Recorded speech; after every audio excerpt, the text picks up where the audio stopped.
Tonight, several breaking stories as we come on the air. The stunning moment, Donald Trump questioning Kamala Harris's race.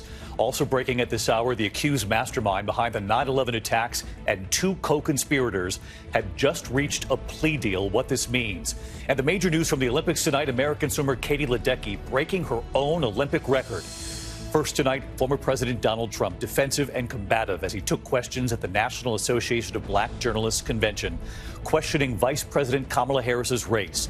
Vice President Harris is the first black woman and Asian American to serve as vice president. Tonight, the reaction from the White House at what the Harris campaign is now saying. Rachel Scott, who was one of the journalists asking the questions, standing by live in Chicago. We're also tracking breaking news involving the 9/11 accused mastermind, Khalid Shaikh Mohammed, and two co-defendants held for years at Guantanamo Bay. Tonight, more than 2 decades after the attack, federal prosecutors have reached a plea agreement. Mary Bruce standing by on what this means. Tonight, tensions growing in the Middle East. There are new reports this evening. Iran's supreme leader has now ordered a direct attack on Israel after the assassination of the Hamas political leader who was killed while visiting Tehran. Iran saying it was Israel, and the attack coming just hours after Israel confirmed it killed a Hezbollah commander in Beirut. Here in the U.S., firefighters battling dozens of wildfires burning across multiple states in the West. A large fire turning deadly in Colorado, the victim found in a home. And tonight, California's Park Fire, now twice the size of New York City. The alarming images tonight, the 14-month-old toddler trapped inside a pipe just 12 inches in diameter, up to 12 feet down. The boy survives this, how first responders got him out.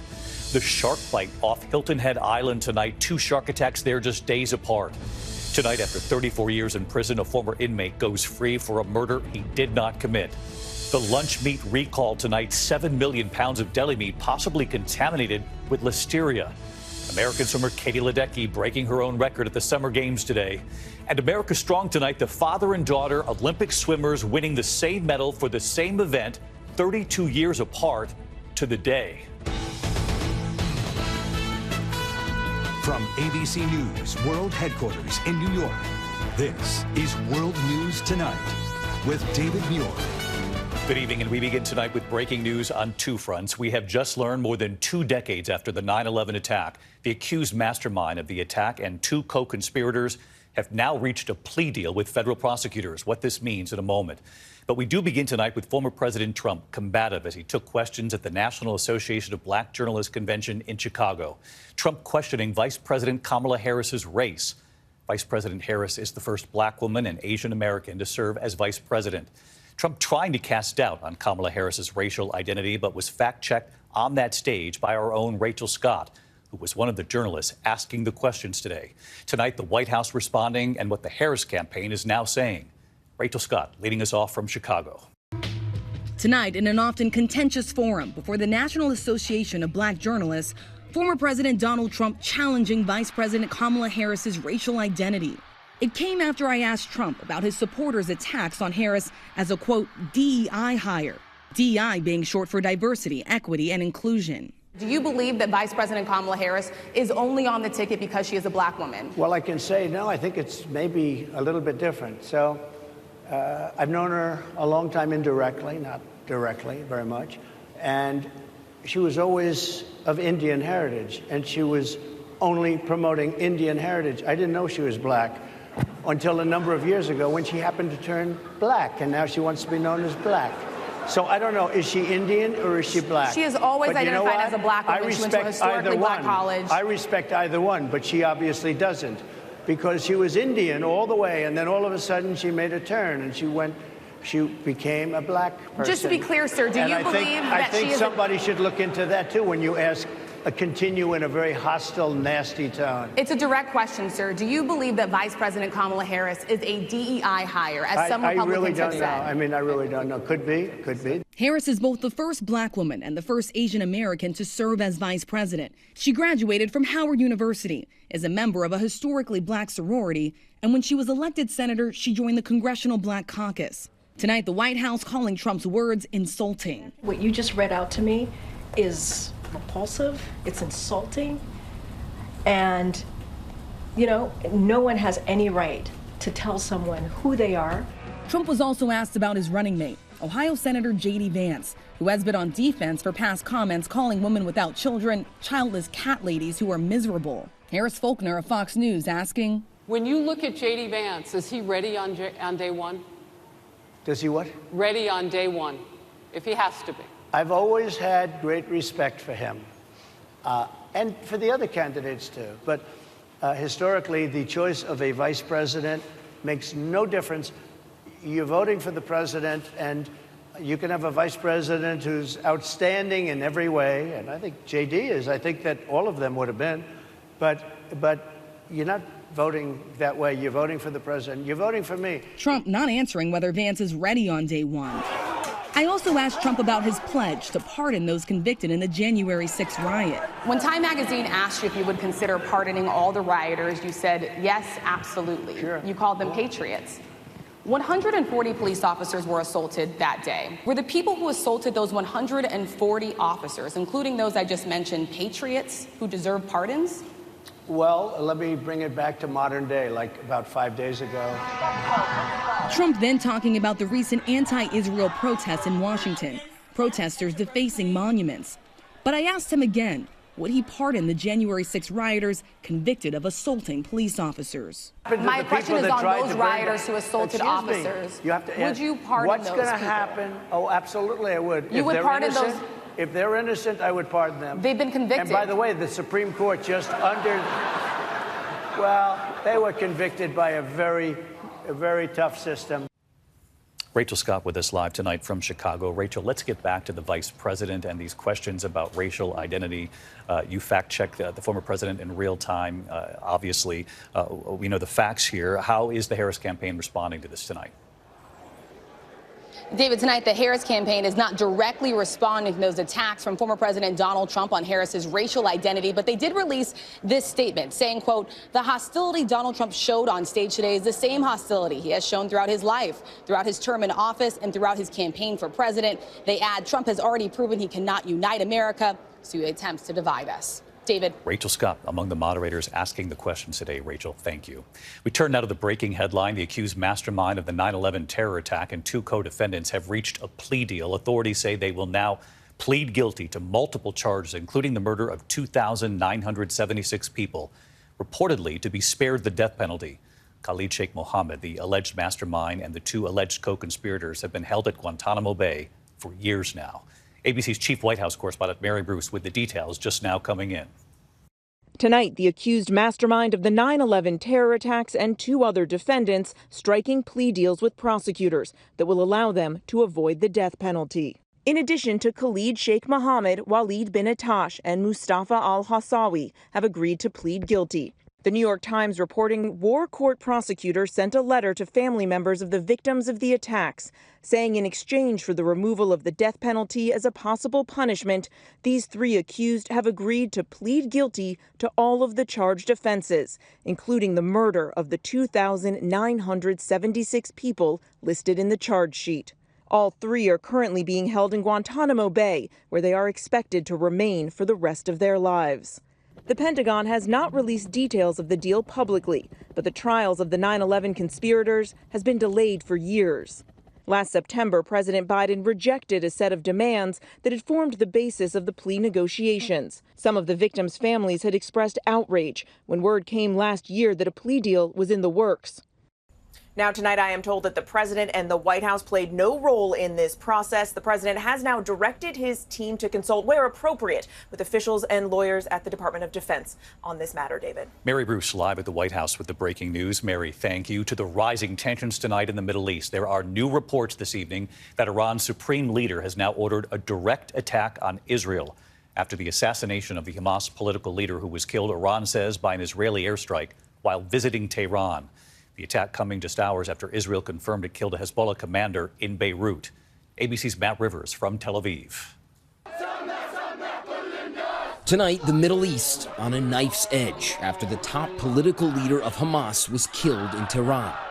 Ismail Haniyeh seen smiling yesterday as he attended the inauguration of Iran's new president. Hours later, he was dead. Hamas says Haniyeh died in an airstrike, saying he was hit by a rocket directly in the room where he was staying.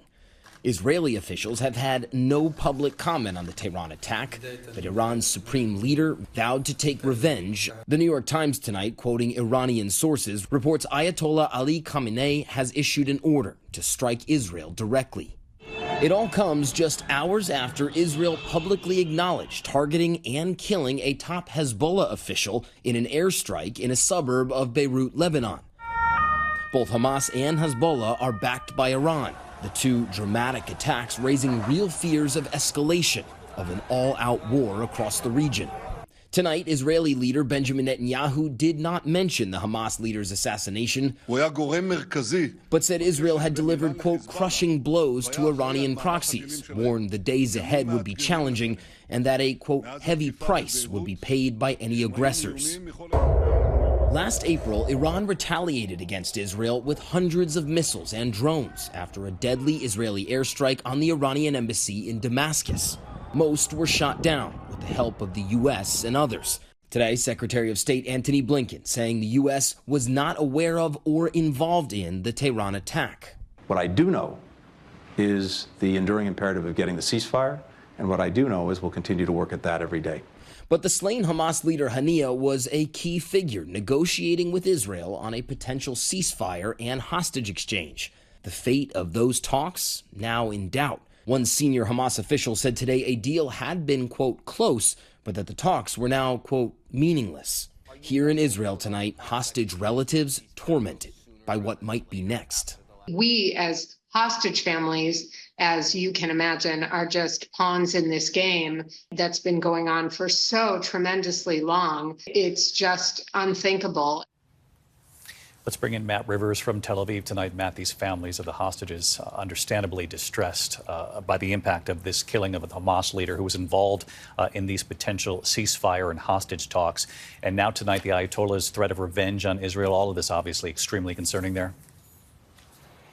Yeah, David, these families involved in all this extremely concerned about the assassination of such a crucial figure in these negotiations, potentially having a negative impact on the ability to get to a ceasefire deal. Meanwhile, you have all these looming threats from Iran, reports of the Ayatollah green-lighting a direct attack against Israel, all of it making for a very tense night in this part of the world. We're thinking about all those families and the mother who said we are just pawns in all of this. Matt Rivers again tonight from Tel Aviv. Matt, thank you. Meantime, back here in the U.S., firefighters are battling dozens of wildfires burning across multiple states in the West. A large fire turning deadly in Colorado. The victim found in a home. And tonight, California's Park Fire is now twice the size of New York City. ABC's Mola Lengi from the fire zone again tonight. Tonight, dozens of massive wildfires scorching the West, already destroying hundreds of homes, forcing thousands to flee. And now, the National Weather Service is warning of a dangerous heat wave. North of Sacramento, the Park Fire, now twice the size of New York City and still less than 1/5 contained, a full week after it broke out. At least 3 major wildfires now burning in Colorado, forcing hundreds to evacuate. The governor calling up the National Guard. Firefighters battling steep terrain, even rattlesnakes. There's debris, there's fallen trees, there's all the things that the firefighters have to fight, but it is really steep and it's loose and it's rocky. At the Stone Canyon fire north of Denver, authorities confirming one person was found dead in their home this morning. Now, the heat wave set to raise temperatures and the fire danger. Experts say human-amplified climate change is making heat waves longer, more intense, and more frequent. Well, as you can see, David, this is something firefighters continue to deal with, these spot fires that continue popping up with the potential of quickly spreading. And it's something they'll have to continue to deal with for weeks to come, David. Mola Lengi reporting in from Butte County, California. Mola, thank you. We turn tonight to history made in Paris, day 5 now of the Olympic Games. American swimmer Katie Ledecky taking gold in the 1500 freestyle competition, breaking her own record. ABC's foreign correspondent James Longman from Paris tonight. Tonight, swimming legend Katie Ledecky showing her dominance in the 1500-metre freestyle, shattering her own Olympic record and winning her 8th gold medal. The grueling race goes for just under a mile, but Ledecky a master, leaving the other swimmers in her wake, winning by more than 10 seconds. She looks very comfortable out front right now. Yeah, she sure does. This event is now just 2 Olympics old, and Ledecky its only winner. She took gold during the inaugural event in Tokyo. And today she earned her 12th medal overall. She's now tied with the most decorated female swimmers in Olympic history. I try not to really dwell on history or the magnitude of things. Again, I'll just let you guys do that. But yeah, I mean, those women that I'm up there with now, they're people that I've looked up to for so many years. They've definitely inspired me. So I hope that, you know, some little girl out there is watching and will come along and get up there with all of us someday too. And after days of concern over water quality in the Seine, the triathletes finally jumped in today. France's President Emmanuel Macron posting, "We've achieved in 4 years what was impossible for 100 years. The Seine is swimmable." It was an iconic event. The Seine, yeah, I had no issues in there as well. I feel absolutely fine. And David, Katie Ledecky has 2 more events this week, 2 more chances to break more records and cement her status as the best female swimmer of all time. David? She is incredible. James Longman in Paris again tonight. Thank you, James. Back here at home tonight, one note on the economy now. The Federal Reserve's strongest signal yet that an interest rate cut is approaching. The Fed leaving interest rates unchanged today. They remain at a 23-year high. But Fed Chief Jerome Powell saying because inflation and employment are now in better balance, a rate cut that would affect everything from mortgage rates to credit card rates, quote, could be on the table this September. When we come back tonight, the harrowing rescue of a 14-month-old toddler trapped inside a pipe just 12 inches in diameter and up to 12 feet deep. How first responders got him out, and you'll see this in a moment. Then the shark attack right off Hilton Head Island tonight. 2 shark attacks, in fact, just days apart. Tonight here, the dramatic rescue of a 14-month-old toddler north of Wichita, Kansas, trapped inside a pipe just 12 inches in diameter and up to 12 feet deep. Body camera video showing first responders in the family's front yard right there. The boy stepping on a loose cover and falling into the pipe. Rescuers tying a rope to a smaller pipe, guiding it down, slipping it around him, and then pulling him out unharmed. His family, of course, grateful and saying he was back to his playful self just minutes later. Incredible. In St. Louis, a prisoner wrongly convicted of murder going free after 34 years behind bars for a crime he did not commit. Christopher Dunn released last night, his family waiting for him. He called his release surreal, saying he never gave up hope.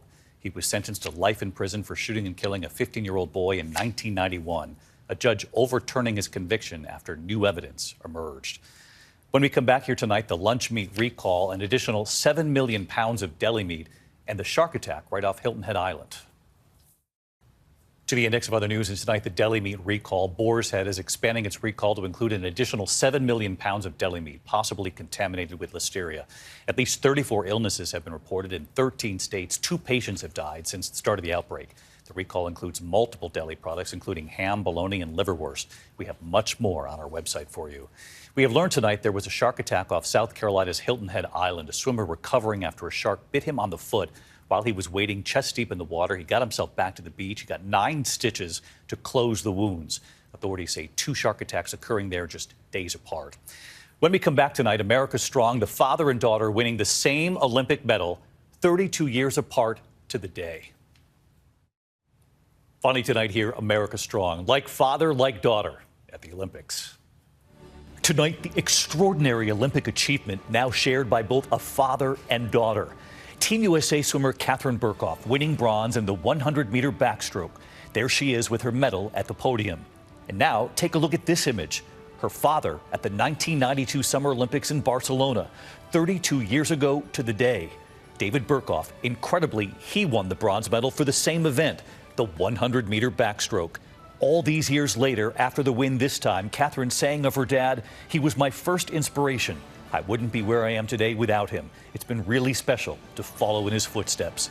And his advice, Katharine saying he's been very supportive, just trying to remind me to stay in my own lane and remember why I'm doing what I'm doing, just to do it for myself and no one else. Her teammates saying they've been inspired by the special father-daughter bond as well. Regan Smith, who won silver, saying, "I'm so proud of Katharine and the legacy that she has upheld. I know that he is so unbelievably proud of her too." Tonight, that daughter and now Olympic medal winner saying, "I'm just grateful that he got to be here to watch and grateful for my parents' support along the way." Tonight, like father, like daughter at the Olympic Games, a second bronze medal for that family, 32 years to the day. Another family of underachievers. An incredible story, a father and daughter making us proud. See you tomorrow night. Good night. Thank you for making World News Tonight with David Muir, America's most watched newscast.